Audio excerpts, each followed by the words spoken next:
It's going to be very difficult to pin them down. And especially against teams that are not as great as them, right? Or against teams that people would realistically benchmark. They always look good against the teams below them, as Chronicler was saying on Desk. As we get back into pick and ban, guys, what do we expect for this one? Because game one was absolutely wild. I mean, from the last game, I really felt like Rumble is such an issue for any of Adam's champions. You know, the way that Adam likes to play, they leave it up again, but we'll see if there are any tweaks on the side of Damwon this time around. They could just keep it the same. Yeah, it's a little bit surprising because Adam never plays Rumble, right? So I don't think they're going to first pick the Rumble themselves. You're probably going to go towards Orianna or something along those lines. But that does mean that you would be giving over a free Rumble to Kana again, who I think is just going to insta-lock it. So Orianna's even going to get banned. And now I'm kind of like, where do you go with your first pick? Kai'Sa first pick feels so underwhelming to me. Like, it's tough, right? I mean, yeah, I personally really like Azir. And I'm looking at Nuke as the biggest carry for this team that I can really rely on. And Azir is perfect. So, and Orion is already banned. So that's kind of where my feelings were for it. But we'll let them cook because BDS cook up some of the tastiest meals, even if they don't always work out. They look really tasty until they burn. Okay. Again, but sometimes they're delicious. Do they know what they're doing in the kitchen today? We're going to ask the question. Alistar are good engaged to him, especially when it's a takeaway from Labrov, one of his best champions in this tournament. Also want to mention on that Azir note, I mean, Showmaker's Azir has been pretty clean, and against KT was the shining light. He does the Hail of Blades Azir, too. He likes that lane power Azir, so they very well could take it away, but Alistar definitely like that one. The Rumble was a no-brainer. If it's not banned, I think it deals with everything that Adam and BDS really want to do, and that's a core part of the identity of this team. I really wonder, does he just run it back on the volley and say, I shouldn't have taken that all in that situation. You know, it's already a little bit low. It's not the fault of the pick. It's the fault of the play. You know, try to make it happen. If they did, I would say mandatory early gank top. Yeah. Mandatory. You must. Yes. Yeah. I'm only picking this if you're I've tried that with my junglers in solo queue. They no don't deal. top. No deal. I wonder why, man. It was only mandatory from my point of view. I'll do it with you. I got you. I got okay. you. And I'm going to be playing Volibear. So let's go. I'll flash on him. Well, looking forward to that. Hey, standard picks instead, guys. We're not getting the volley yet. Nico actually taken this time for Nuke through mid. And we get the Rakan for Labrov, so a bit of engaged tools added in. Okay. Into Showmaker. Interesting. Blind the Nico into Showmaker, and they actually feel comfortable dropping mid-pick in favor of a Canyon Lee Sin. We are going to be treated to a Canyon Lee Sin, though. I will make that deal any day of the week. Yeah, this is just such a fun pick to watch him play on. Oh my God, it's 3-12 at Worlds. Lee Sin is not doing so hot, but that is not Canyon Lee Sin. Yeah, that's exactly. true. That's other Lee Sins, and Canyon definitely one of the best Lee Sins in the whole world. If he's not the best. I mean, this guy has just been so insane, especially at his peak. For me, I really was knowing him for the Lee Sin, for the Graves. You know, those are the picks I kind of associate with him most. And I think, especially with Canyon, you know, you think about how strong this guy is, an individual player, how he can control terrain in the jungle. Lee Sin, the perfect pick for him to try and get it over the finish line, get them their first win here at Swiss, and keep safe from elimination. Garen is the respect ban, though, against Adam. Once again, an addition that needs to be respected, too. Yep. No respect required for the Volibear, sadly. I'm just so curious, like, where is Adam going to go here? Because Renekton is his most played. Renekton is a horrible matchup into Ignite Rumble, so you don't want to play that. A couple of his other picks are already banned out. Like, Olaf is up, but I would think Olaf would struggle so hard into Rumble. Yeah. So it's like, maybe you go back to Volley. The only other thing he really played in the LEC was like, it was like a couple games of tanks. But as you say, Kobe, it just feels like it answers an entire champion pool. So I'm kind of scared for what BDS is trying to do. You and me both, buddy. All right, the double protection bans for the Nico, though, from BDS, trying to make sure Showmaker doesn't style too hard. They're going to keep Showmaker's pick even further a secret here as they lock in the Aphelios. That Aphelios is a little bit of a bold Aphelios because you're staring down the barrel of Rakan Nico engage, so gonna have to have some fancy footwork there for him. Deft, maybe Kellen picks him up a Thresh or something else that will help him escape, but the Wukong. Yeah, he does it anyway. Azal, you had questions about this? Yeah, I mean, I just think that, yes, there is potential that you could get an all-in, but the problem is, Rumble has such good poke. If you can't find that all-in really early, I just don't think you're ever going to be healthy enough to look for it. That's kind of my concern in this matchup. I don't have a tremendous amount of experience with Olaf into the Rumble, but it's going to be tough. Like, if you do get ahead, though, I will say this is something that could be really problematic for the Rumble, because then you can build the Hex Drinker, you can start winning these one-on-ones. But I don't know. We'll see. What I want to see for sure with that pick, Olaf guarantees you. Olaf plus Nico is an amazing early level 1 invade. Yep. Plus you have Rakan. Labrov can do W's over the back of Dragon Pit. You can get really creative with some of the angles for level 1s. I think it's a must-have level 1 for BDS to try and get a flash blown somewhere. Maybe they target topside Kana, try and get some summer spells or some area for Adam to work with, because you can start to snowball that pressure for Adam. He has been very good at knowing the thresholds for those all-ins. Absolutely. And one thing I will say is that you have to be really careful in these long lanes. When you're a champion that has push into Olaf, he's going to play Ghost. Guaranteed he's going to play Ghost, right? And you can get ran down in those situations. So if Adam can stay healthy, maybe Sheo makes a trip up towards top lane, Kana's trying to bounce a wave, and you can pop the Ghost, look for that chase down, maybe get him ahead, and then maybe go crazy in the rest of the game. I will say, when you're trying to plan your level 1 right now, even though you have so many good tools on the side of BDS, you do have to be a little bit worried about the counter kind of brush camp with an Alistar on the other side. Those can be devastating if there's really good counter intelligence done by D+, and they set it up. So really looking forward to the opener of this one. I actually love this. Kana went phase rush rumble. That is actually so smart in this situation, because that is denying the ability for you to chase him down. It's a slow resistance, it's a slow removal, and I think that is going to make Adam's job so hard. I mean, again, it comes down to this pick. One of the gods' pick has come when they're back against the wall here in this best of 3, in this elimination game for BDS. They're out here for DK, but they love BDS as well. All right, and why shouldn't they? Show me the invade. All right, they're going to try bottom side instead. Looks like pretty shallow from D+, though, and I don't think they're going to catch anything. Rakan could wrap around. They're going to commit to this. I think he's gonna go over, and then they could try to have Def could just go where they invade in, and then. Well, I was thinking that they're thinking someone's in this area, right? To the left of where Labrov is. They're thinking someone's there, and then they come up, and then he wraps around behind him. But they're playing so respectful to this potential invade. Like, look where Deft and Kellen are starting. They're so far back. And now no one's there. As you said, DK all the way back. Just a quick reminder before we get into it, there's no invade, only award. Don't forget to connect your League of Legends account with Prime Gaming and grab the exclusive experimentation emote. That's what both these teams did in the first game. And now experiment? They did exactly that. I mean, those were wild drafts. What was the hypothesis? D+ didn't really have to experiment too much. D+ were like, oh, we made a music video on Def's Caitlyn. Let's go. Win the game. Hey, kind of burns them all down. Honestly, I do like that BDS were going to go for the level 1, but I guess it was just too telegraphed. Yep. And D+ played so nicely and cautiously around it that the only reward is knowing Canyon is starting off on Blue's buff up on that bottom side. But you're kind of going to surmise that anyway, since it's an Adam Olaf top lane. So I hope that it gets nice and spicy up there. And I'm just so interested to watch the top lane early on. I would love to actually see, how that laning is going to go, because I think it's going to dictate so much of the game. Olaf from behind is one of the worst champions in the game. True. It feels like there's not a lot you can really offer. So it's so important that he has a good time. So is it top or bust? Is that just the simplest way to put this game out? Because we know what the 2v2 is bot. We know what Azir and Nico, their role in this game. Does it simply come down to who wins top, and that could just decide everything? I mean, BDS have a lot of explosive possibility for making team fight plays later too. I mean, it's not just that. BDS a lot of the times, does swing with Adam, but sometimes Adam will just leave top lane. They're like, okay, top lane busted, fine, I'm leaving. I'm literally walking mid. I'm literally walking bottom. He'll give up minion waves and walk to the rest of the team, so that Crowny and Nuke can carry. And I think what we've already seen throughout play-ins, throughout Swiss as well, they'll get really aggressive, like this for Sheo right now, trying to get in the enemy jungle. And he's doing this because he's got that pushing Olaf top. He's got Adam already shoving in, and there you see him enter the screen. God champion. Oh, it's an Olaf. No way do you get near that. And Undertow connects, and you get run down. Adam going to do the full run down, and Sheo picks up the red buff. Good invade. So it's a little bit different of a top lane. Oh, never mind. Gonna get a little burn damage. Electro Harpoon, overheat as well. That auto attack damage is massive. Ignites down too. DK have countered this onto the Olaf. Oh no, Sonic Wave. You flashed in a straight line, but Olaf into the Conqueror needs a bit of help. Canyon almost goes down, but he holds his ground. First blood to the legendary jungler. DK playing it out so and then he misses the grab. Great timing.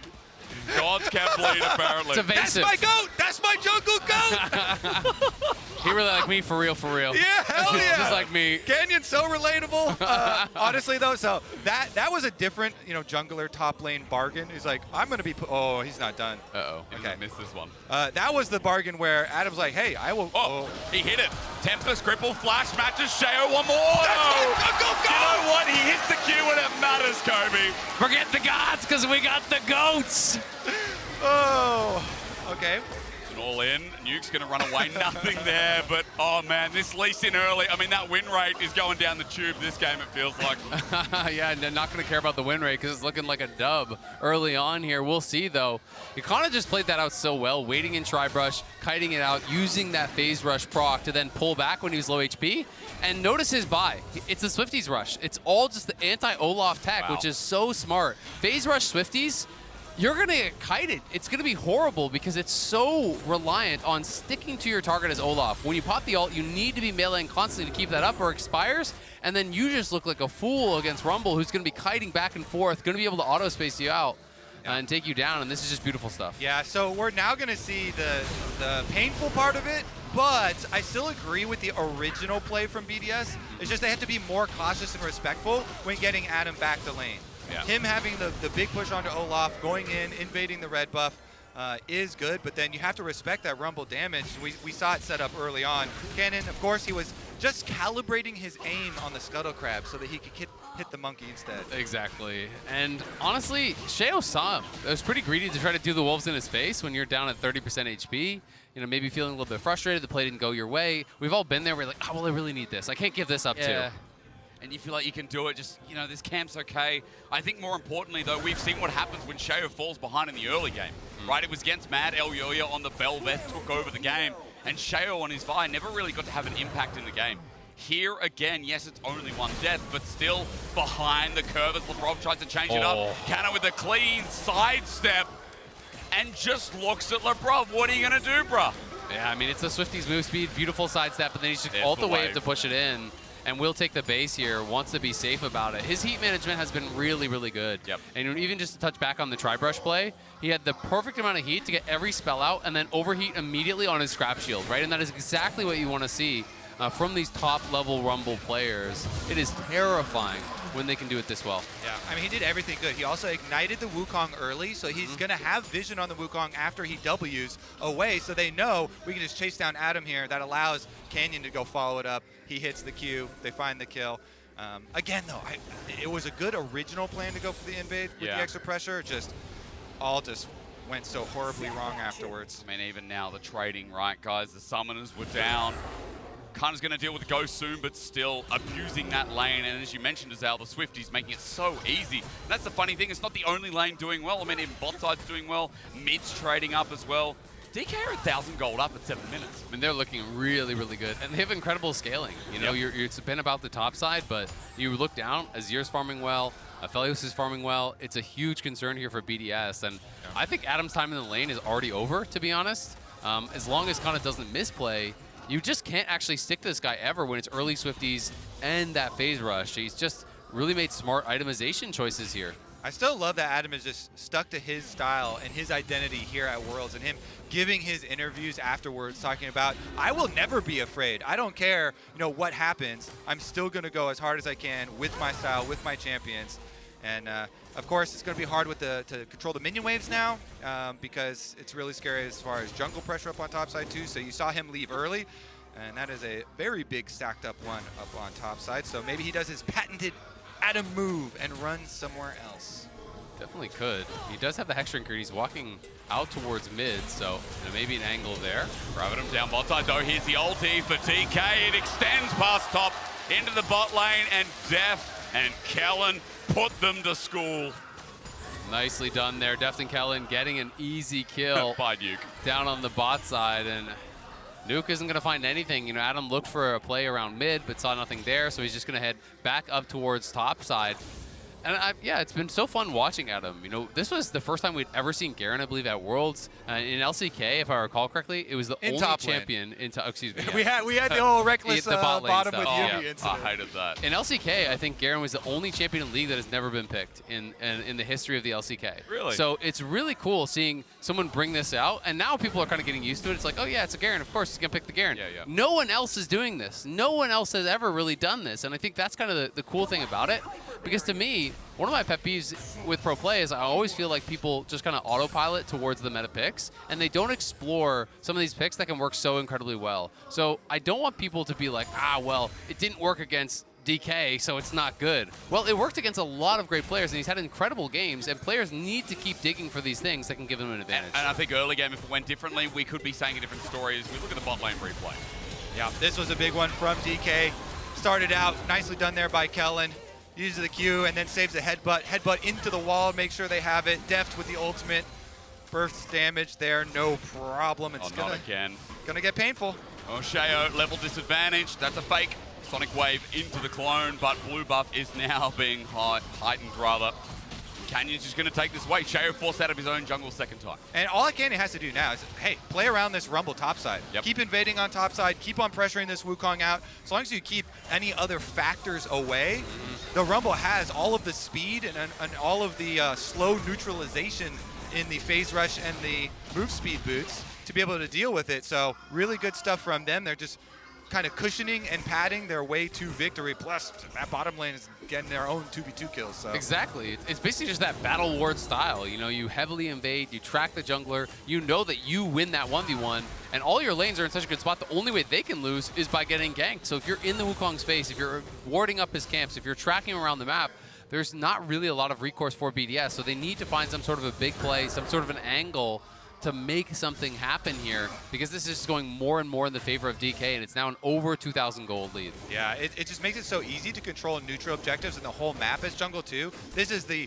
prime situation you love to be in. Yep. He takes up Rift Herald before Dragon is able to spawn onto the Rift, is going to get down there with the Rift Herald, as well as Dragon number 2 spawning up shortly, and DK can just kind of play it by the book, unless BDS pull out a surprise play here. They do have Nico. Maybe if Nuke gets a little creative here and they can surprise someone, plenty of follow-up from a Rakan and Wukong, but Kellen's not going to let them get anywhere near his mid laner. They've sniffed him out. Yeah, also painful as always. A note on that, Crowny, the jumping in element, has his item. Umbral Glaive lethality here, so there is a maybe, of course, with no hard tank apart from Kellen at this point, but it is an Alistar in the early game. At the very least, Dragon spawns. No one taking a serious look just yet. Vision control set up as BDS get the push in bot side and see what they can do with Sheo to get this game back into a bit of a grasp. They really want to try to find some sort of a play. I mean, Deft had his mythic completed before he even cashed out his call. So with that, he's now a good 600 gold ahead, but it's DK going in. All in, but it's Lebrov on a Rakan. Kellen trying to follow this one up, looking for Crowny, but his flash is now gone. Deft with a nice sidestep as Canyon joins in on the fun as well. Sonic Wave hits Crowny behind. He finds the Sheo, gets autoed a couple of times, and his health bar moves to 3/4. No way. Take it, Lee Syndrome. Everybody loves it. Whoa. He's going to let that one go. He's got a bigger fish under the tower, maybe. Rift Herald here ready to activate and feed Deft. It's his birthday, so Canyon brought a birthday present. That's the cake. There you Eat go. up, plates for dinner. If BDS can cut this one, though, Sheo waiting behind with the Cyclone available. Sonic Wave is there, but as you said, birthdays don't get really out of hand until later into the night. So we'll wait on that one as the gold is spread. No karaoke yet. That's right. We're not at that point yet. BDS have to win a game first before any of that conversation comes out. It's a classy birthday party. You know, he's not getting sloppy. Yeah. He's keeping it classy here. But Canyon definitely making a mess of things for BDS. He is now 1,500 gold ahead in the individual matchup. Woo. Massive CS advantage. Has that Gore Trigger completed for a while now. Takes the Dragon, takes the Herald. He's moving around the map, and he can just go wherever he wants. BDS have got to try to find some sort of aggressive play, but they're just being tracked everywhere by DK. The ulti, okay, maybe a counterplay from BDS, but Cyclone's in. There's a knock-up onto LeBron. The kick away as well. Canyon with the Sonic Wave won't be followed up. Shao's ulti's down, the quickness is down as well, and that just opens up because there's no bottom laners there. BDS had to move to the scene of the crime. This is when Canyon is at his best, when he gets to constantly re-invade, harass you, force you off things. They do get the Ignite, some Summoner spells burn there. Nobody goes down though, except maybe the tower. Honestly, it's kind of just reminding me of how he played when they won their world championship, where he's always in the face of the enemy jungle. He's always farming away camps, tracking them, limiting their plays, limiting their options. And yes, it is BDS. It is not the top level LCK or LPL team that they're playing up against yet. But people want to see this. They want to see this matchup that gives them hope from DK because they have so many fans, so many people cheering that they can make this improbable run of 3 straight best-of-3 wins to get it out to the Swiss stage. Exactly. At the very least, they need to start here because in the LCK this year, they pretty much always beat teams, any team that was below them, and really struggled to beat any teams that were above them. They were kind of the line here. So starting here, they got to start moving that line up as they get harder and harder opponents coming through. And I think to counter that with BDS in their year as we get the MasterCard late economy snapshot, I'm about to talk up BDS. Close your eyes, EU fans. Yeah, I'll look the other way. And I'll tell you a little bit about their story because I think the important thing to note is that for BDS, like they had such a big year as well, right? Mad in the spring finals. It was reverse swept, unfortunately. Didn't make MSI. It's been such a big run to get here, and then they've drawn DK when they've got this elimination matchup. Look at the pings. Instantly pings. And I mean, look how hard it is to make a play. Kana just sitting there laughing. He knows. And So, again, that's why this is so hard for BDS. if you're playing against a Nico and they are roaming from mid lane, like your mid laner calls they're missing, you should always just keep spamming tab, and you'll be able to see the highlight or count the minions. Canyon? Teleport coming through, kicked away. You're not going anywhere, Nuke. Oh, the problem mode's out as well. DK getting cocky. That's the Azale emote. Shiny head. Take that. Bro's a badass. Well, I might need to hit the gym a little bit before I look exactly like Bro. no, don't be modest. you got him. Azale, you are shredded. All right. True. This doesn't show, you know. That's right. And it is in mind and in body as the turret goes down to the bottom side. I mean, look, at this point, you'd be smiling like Bron with a 7K gold lead, with 2 dragons, with all the side lane control you want in the world. What more do you say? Exactly. It's really tough now, you know, and Adam has gone a build I think that makes a lot of sense for the 1v1, you know, with this mob, but if you can't find those fights against Kana, he's going to show up to a 5v5 and he's going to get 2 hit by Deft. Yep. He's going to have no HP, no armor. But he's going to kill Deft. Then he only has to worry about a Rumble and a Zir. And Canyon. Yeah, Canyon will be somewhere else. I like this. Okay, I'm gonna call that optimism. I like how optimistic you're like. He's only gonna have to deal with the Rumble and Azir, who are incredibly fed after he one-shots the Deft. Nice. Yeah. Perfect. Easy. All right, solved. Let's not just look at this play then. Canyon forcing them off. Just a side note, Crownie used the Ghost through mid simply because Canyon decided to move towards that lane. As second Herald's up and BDS, I mean, can they even approach this? They're going to try. I mean, you've already lost the game if you play too slow. So I think they're saying, you know what? It's not going to get better. We're just going to fight. And if we win this fight, maybe we can come back. If you don't, well, you were losing anyway. At the very least, at half HP now, it's going to be an objective bounty. They're fine, but mid in the turret's going down. DK with numbers disadvantages, hanging around looking for the steal. Canyon doesn't get it. And in the end, that's some good gold for BDS, but mid lane is melting. The kitchen's on fire again. Yeah, the front door is open and DK are walking straight through it here. Deft and Showmaker say, fine, we will go right towards the base. It's 17 minutes and there's no inhibitor turret mid.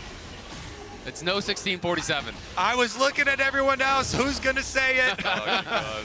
Honestly, though, if I'm BDS, I kind of like it. I want the big objective bounty shutdown on the Rift Trail. The outer towers are only 250 base, and then you get increased by how far you're behind. The Rift Trail starts at the 500. So it's a big cash-in, and you kind of look at it like, we were probably going to lose a lot of those turrets anyways. Yep. So We don't need those things. They were sure to die. Yeah, let's get some gold now, and then make some crazy play. It's just such a hard ask, isn't it? Waiting on the crazy play. I think that's the thing. Because So the strat right now is like step 1, make a crazy play. Then step 2, question mark, and hope there's profit at the end. Step 3, profit. The problem is, DK are refusing to opt into any of the crazy plays. Like, you're going to send 5 there? We're just going to take your couple towers. We don't really care. They're only going to fight on their terms. And look at Showmaker. He's just going to push in bot. They're taking the dragon. Yeah. Yes, you're going to get a tower on top side, but DK are always pushing for more. They're not going to be baited into a fight because a bad fight is the only possible way BDS are going to come back. So DK are just tracking and playing towards their opponent's win conditions and not giving it to them. All I'm saying, objective bounty shutdowns were added to the game for this reason. Okay. BDS now got 2 of them. You get one off the Rift Herald, then get one off of using the Rift Herald for the top tower. True. So they're playing the game as intended. It is now Dragon number 3 and Soul's coming up pretty quickly, and Dom won't have a giant lead, but you know. I'm with you. When I'm in a game and we're getting pounded, I just start clicking bounties. I'm like, guys, it's fine. We got all This this. guy has a bounty, that guy has a bounty, we can take that tower. Mark the next bounty. Honestly, I think Canyon's a little too hard to go after, so let's go after these towers that don't move around. How about that? Exactly. Towers can't ward hop, and that's the important thing to remember here. They don't have Gore Drinker healing. Way easier. And you got outers, mid, bot, so if there is one successful play, at least they're easy to access here in this game as well. 6,000 just about, a little bit less with the objective bounties you mentioned that have been taken so far. But the problem is right now that BDS in these extended lanes, Adam has to fear for his life, even with the ulti, a lot of burst damage available. Kellen is always on the move. And in 4 minutes time, I mean, with some of these lanes, if there's a pick off by DK, it's the Dragon. It's probably an inhibitor as well. There's so much more they can get it. Is at least Nuke is sitting in this turret by himself. You guys are on it. This turret doesn't move at all. Love it, love it. All according to game plan. I mean, look at the top side of the map. Damwon are invading. They're getting deep vision. You saw Kellen walk all the way up towards Wolves to get this ward, and I think BDS are going to take it, baby. Another objective bounty shutdown. Okay. D+, now we're going to see their top side influence, but Nuke has a teleport. Is this the crazy play? When will they pull the trigger for the snapshot? Next dragon. I mean, that's kind of the Fair deadline, enough. right? Yeah. You have to fight at that next dragon, and I think BDS is going to try to get as strong as they possibly can. If I'm BDS, I'm buying stopwatches, I'm buying elixirs, I'm spending everything because this is your last fight. Going to be potentially at that dragon, but DK say, nah, we don't need to wait. Time for Baron. Go for the Baron as well. Look at the green and white. It's not fight, but it's probably that everything's going to be all right as Leprov approaches, sees it, but the turret doing its own work is through the Hex Gate. Hang on, Sheo goes invisible for the steal to stay in the tournament at Worlds. No, he's taken out, but the Pop Blossom is huge. However, how far behind are they? BDS are trying with their hearts. I told you he'd kill Deft! I told you he'd kill Deft! Absolute obliteration from the 4th seed of the LCK. They're crushing it. DK are cruising. 20-minute Baron on spawn in the face of BDS. That is domination. Adam gets one back, but DK have all but wrapped this one up. They're going to be able to balloon the gold lead even further. And then it's going to be soul time in just 2 minutes. And you can see the poise on stage for Damwon. They immediately stop damage on Baron, and they focus immediately on Sheo. They're like, the only way we possibly even lose this game is if we let Wukong get in here for a smite fight. So they stop damage on Baron immediately. Really nice. Sheo tries to get in there. He flashes it, and he even gets really low, too. Almost in range, but Canyon gives him a little kick, and then they pick up their extra kills. Good focus there by DK. Telling you, Adam will still get his kill though. He did get his kill. Now he just has to deal with the Rumble and he is here, like you said. All the other ones. Yeah. I mean, guys, It's a shutdown. we're going to be optimistic at least in some regard. I mean, BDS now 8,000. Now the Red Bull Baron power play at 2.5K to start off. Leprov is like, hey, where can I go? Happy birthday to Deft once more as Adam's about to get chased down. And this is sending the 4th seed of EU out of Worlds to their grave. And the 4th seed of the LCK giving us a surprise, or at least a solid surprise once again. They're looking really, really good and just trying to put the finishing touches on this one. It's been an impressive series from them, but it's only going to get harder from here for DK. You know, I think that the main team that they would want to try to avoid, assuming they close this out in the 1-2, is Weibo. That's really kind of the scary one there. But it's that 2-2 round that I'm really going to have my eyes on because there's going to be so many strong teams in that 2-2 round. That is going to be probably the biggest challenge for everyone here. And Sheo on that long potential flank, but there's no ulti for Adam. There's not really any angle for Lebrov to look for an engage. He's got no flash. And they haven't fully spotted. So DK just pushing him in, taking down those inhibitors for free. And if they want, they can always retreat back to the Soul, but they may not even have to. so strong, aren't they? With the Baron minions pushing in slowly but surely. It feels like this game will end, and BDS, who made that reverse sweep against PSG Talon, will be at their death knell. They've worked so hard to get here, both in spring, in finals to almost make MSI, both in summer to make it as the 4th seed as the LEC.